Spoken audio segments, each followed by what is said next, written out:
मैं एक डेड शांत स्ट्रीट पर दौड़ रहा हूं जिसे मैं पहचानता नहीं।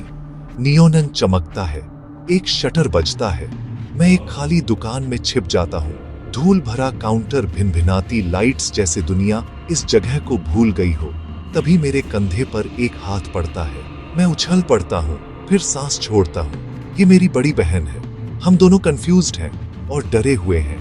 एक औरत पीछे से बाहर निकलती है। नॉर्मल स्माइल, नॉर्मल आंखें, लेकिन जब लाइट उसके चेहरे पर पड़ती है तो उसकी स्किन टेढ़ी हो जाती है, आंखें ढस जाती हैं, जबड़ा खींच जाता है। वह एक चाकू उठाती है और चार्ज करती है।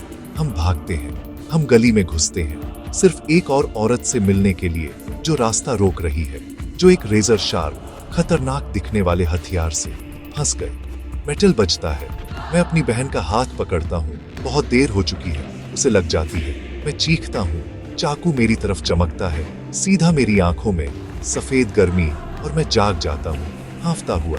बिस्तर, सुबह, बस एक सपना है ना। मैं अपनी बहन के घर जाता हूँ।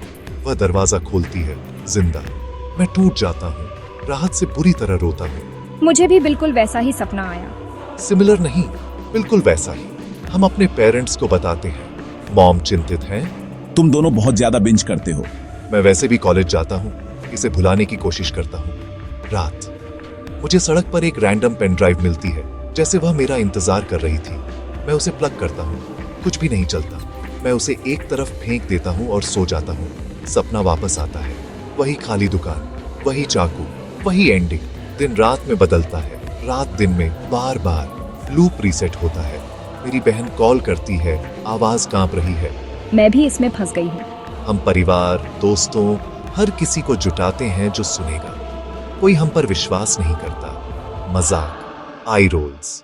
मैं भीख मांगना बंद कर चुका हूं। मुझे पेन ड्राइव याद आती है। एक रिपेयर शॉप पर आदमी चश्मे के ऊपर से देखता है, कुछ कीज क्लिक करता है। पेन ड्राइव ठीक है, अगर ये नहीं चल रही तो आपके टीवी का पोर्ट शायद खराब है। ये बात नहीं बनती, क्योंकि पिछली रात टीवी ऑन भी नहीं था।